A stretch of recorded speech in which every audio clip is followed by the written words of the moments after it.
Good morning, everyone. Welcome to another Rookie Card Collector 123 video. In today's episode, I wanted to go over a subject that I thought was important and wanted to put my thoughts out there. I titled this video, Collecting Pre-War Cards in Today's Bull Market. As we've all seen and discussed numerous times over the past several months, the sports card market has been going crazy.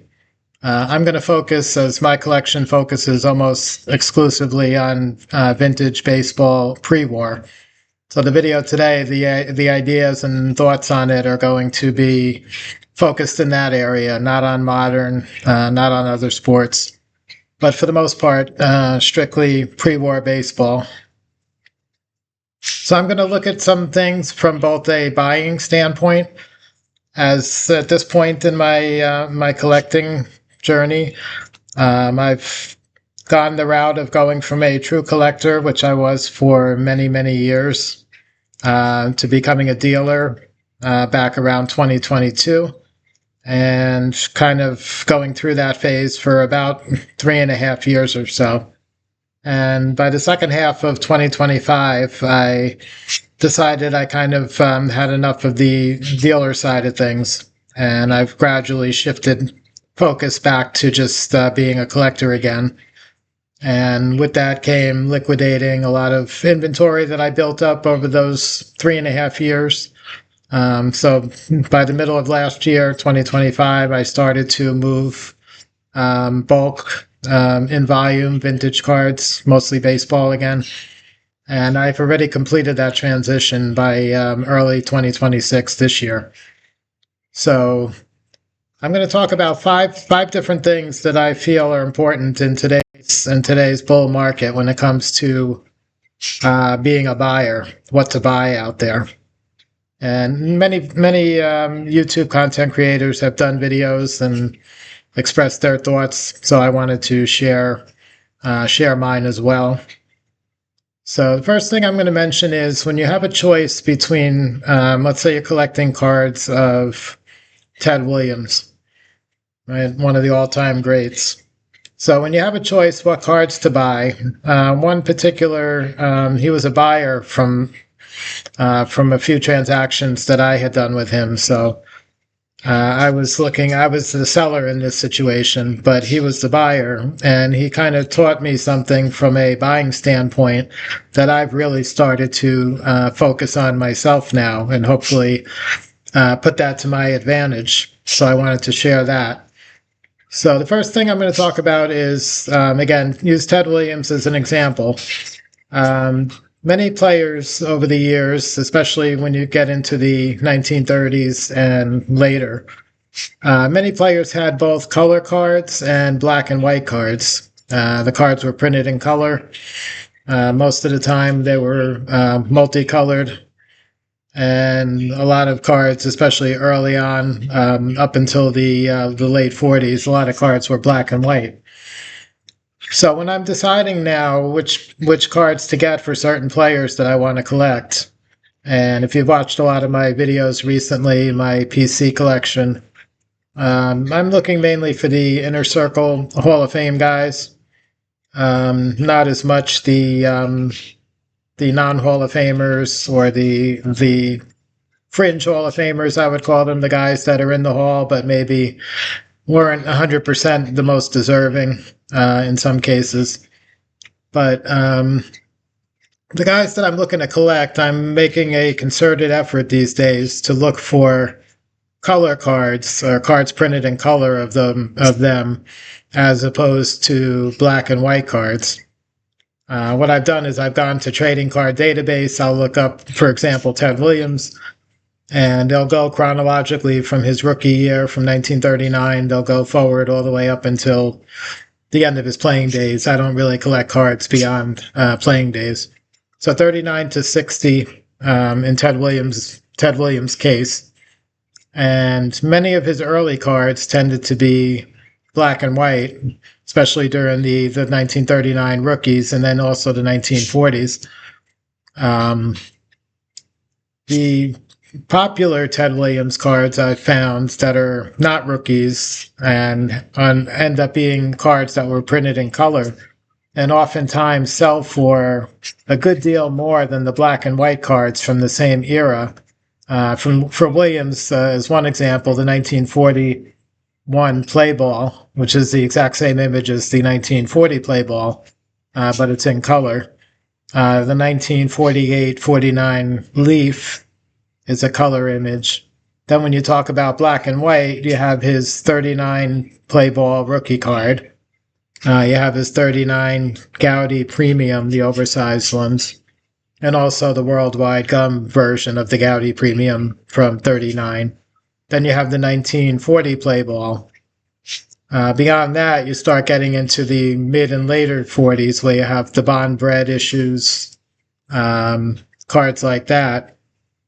And then you get to he was not in 48 Bowman, you get to 49 Leaf. And then he was not in the 49 Bowman issue either. Then you move to 1950, and then most of the cards from that point forward are going to be in color. So what I found was looking at a guy like Williams, a lot of collectors really are going after his 41 play ball, his 49 Leaf, as opposed to some of the other 1940s and even his rookie card. If you look at that, obviously there's high demand for that because it's a rookie. But compared to other rookie cards from a pretty similar era, guys like Jackie Robinson and guys like Mickey Mantle and Willie Mays, they came a little bit after Williams. But Williams's rookie cards in black and white, all those rookie cards I mentioned are in color. And many of those rookie cards in similar grade, the Mantle, the Mays, the Jackie Robinson, those guys in the same grade and same condition, the ones in color will sell for more. And you could say, well, maybe Jackie Robinson or Mickey Mantle's more popular than Ted Williams. Yeah, maybe.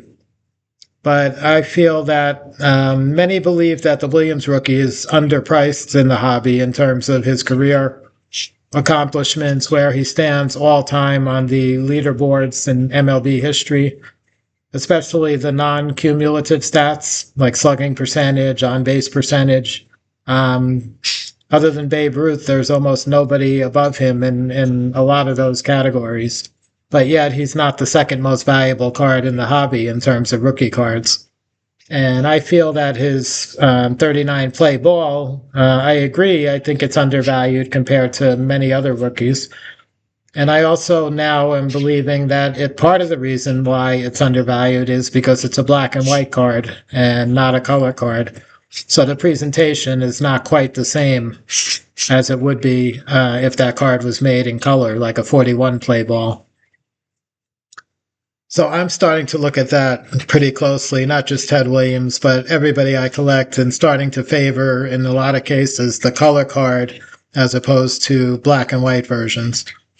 And I'm not suggesting that anybody else out there, that's what you should do. That's just the way, this was presented to me that, this collector, all they collect was color, no black and white cards. When I asked him why he's not looking for a Ted Williams or Lou Gehrig, the response was, I only collect color cards. I don't collect black and white. So as I started to give it more thought, I kind of had some sort of agreement with them, and decided I was going to maybe not be quite so strict about the rules for that, but kind of follow along those same lines. And when I have a choice, look for a color card as opposed to black and white. The next one I'm going to talk about is collecting, looking to buy iconic cards, or more or less from iconic cards from an iconic card set, as opposed to sets that are not as popular, maybe. So take a look at Ty Cobb, for instance, right? Everybody knows he's got 4 cards in the T206 set, probably the most iconic pre-war card set, baseball card set ever. and many collectors collect T206s, whether it's individual players, whether it's a Hall of Fame run, whether it's trying to complete the 520 card base set. Tons of people are interested in those. Everybody loves those. So those are, in today's market, obviously very popular. The same era, same time frame, 1909, 1910, 1911, Cobb appears in a Mecha double folder set, where you have two players, one on the front and one on the back. There's a tie Cobb in there. It's from the same era. It's a tobacco product that cards were included with. So very similar to the T206, but not a super popular set in terms of card collecting history, and one that collectors will bring up when you talk about, what's your favorite pre-war baseball card set of all time. I don't think I ever heard anybody say it's the Mecha double folders. There's also Mecha did a triple folders series right again around the same time, and those have two players' images or two player portraits on the two ends of the card. It's a long horizontal card. And then in the center is a black and white image of an action shot of another player, which may or may not be one of the two players on the ends of the card. That Cobb is in that set. And again, not a super popular set. I've never heard anybody say that their favorite card set of all time is the triple folders. So I've kind of targeted in my collecting endeavors these days. And I guess I should have started at the very beginning of the video. I should have mentioned this. The things I'm talking about is mainly for the collector who is interested in the value of their cards. It might not be an investment. It might not be the overriding factor in determining what they collect or what they don't collect. But definitely somebody who's concerned about the value would ideally like to see their cards not lose value, hopefully gain value over the years. So that's really the opening premise for everything I'm going to talk about here. I should have mentioned that in the beginning. The next one I'm going to talk about is the player's historical relevance. A lot of YouTube content creators have brought this up before. What's the long-term collectability of some of these pre-war players? And over time, people are going to forget about them. And it's been addressed, and I can't say I disagree with everybody for the most part that's said that those who were important historical figures, not only in sports and in baseball, but in American culture. When you cross that boundary from being a baseball player to a pop, not a pop culture really, but an icon, in American culture. The guys like Babe Ruth and Jackie Robinson, guys like that even the non-casual baseball fan is probably going to recognize the name. Maybe not a lot of details, but the guys that are historically significant. Another way to look at that too is the way I look at it is the first baseball Hall of Fame class, when the Hall of Fame was created. They had elections for 3 years prior to the actual opening of the Hall of Fame. And the first group of honorees was 5 players, which was Babe Ruth, Ty Cobb, Honus Wagner, Walter Johnson, and Christy Mathewson. And in baseball history, those are always going to be the first 5. And to me, that makes a big difference in terms of collectability, value of the cards.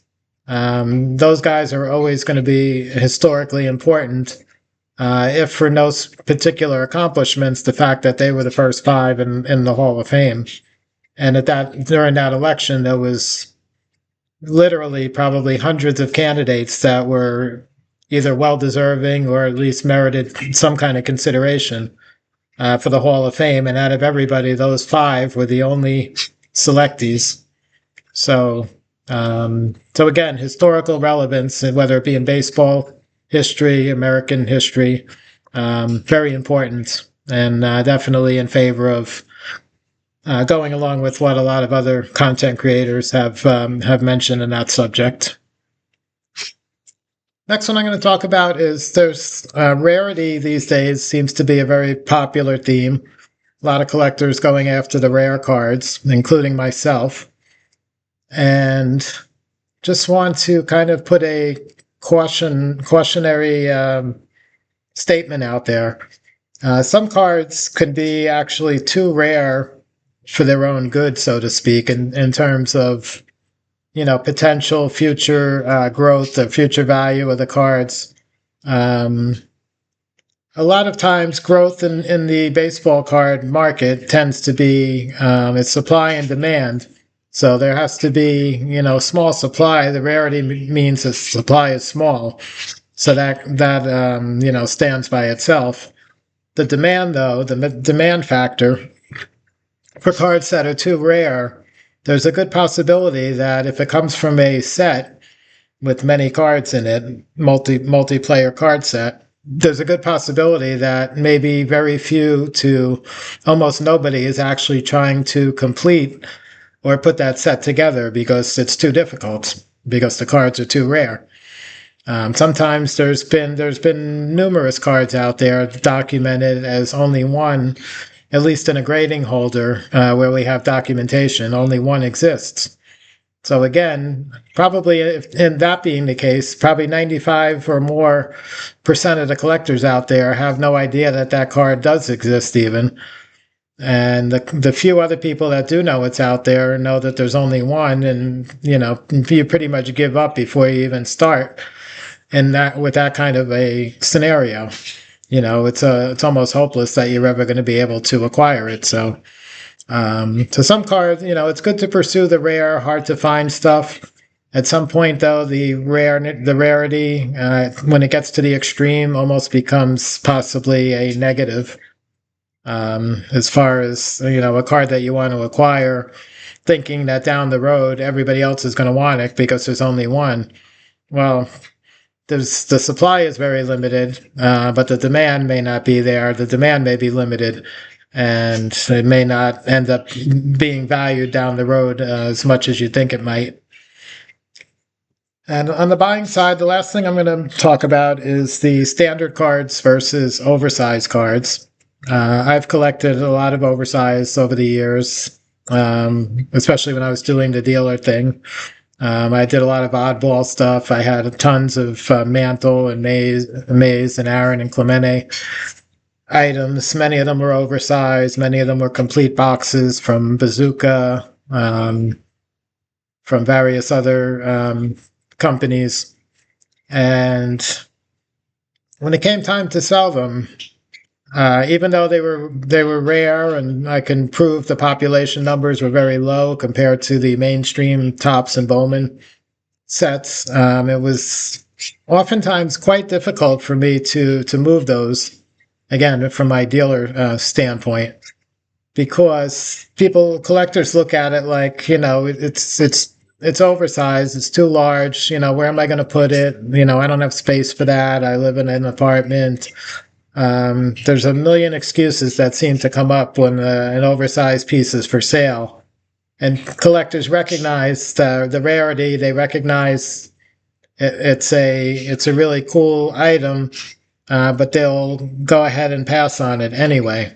So I've kind of learned over the years, if I'm going to buy an oversized type of item as a buyer, it's got to be something I really love myself, not really worry about, down the road, when it comes time to move it or sell it, that it's going to be much more difficult. So I've kind of really limited the oversized pieces, not because I don't like them, but just because value is always in my mind, somewhere down the road. There has to be an end game, what's going to happen, at some point with everything I have, everything I own, everything I buy.